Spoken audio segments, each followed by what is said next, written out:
First of all, I'm angry that I've been lied to. I'm angry that my children have been lied to, and all future generations are going to continue unless people wake up to this.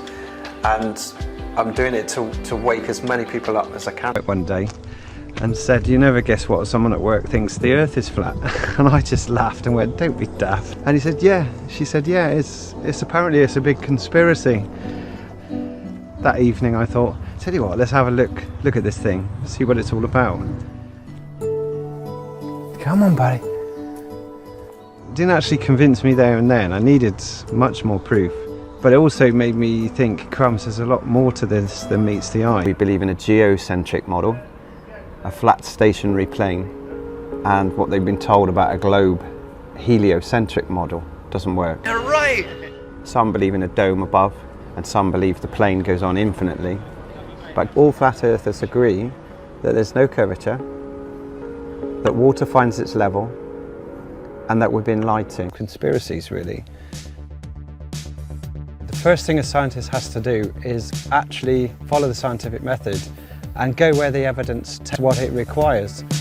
I think the globe model falls apart at every level when you start to scrutinise it, and that's the surprising thing. We see things off in the distance which should be hidden behind curvature. It's the number one proof we can see too far. Water itself always conforms to a level and it must be contained. So gravity somehow holds trillions of tons of water on the underside of a spinning ball, and yet a moth can just take off from a tanker in Australia without any effect whatsoever. I'm afraid are very fraudulent in this. They essentially set it up in 1956 to militarise space and just close it off to a general inquiry. They could then control the narrative and bring us our pictures from space. And I've seen many examples of the ISS footage clearly faked. Lots of things going on are wrong. Harnesses, green screens, VR. You know, those that present for NASA are clearly spokespeople and actors. I mean, look at Brian Cox, look at Neil deGrasse Tyson, look at Bill Nye. These guys aren't scientists.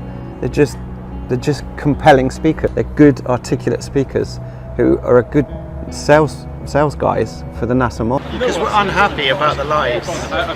We're angry about the lies, and we want the world's deception to be uncovered.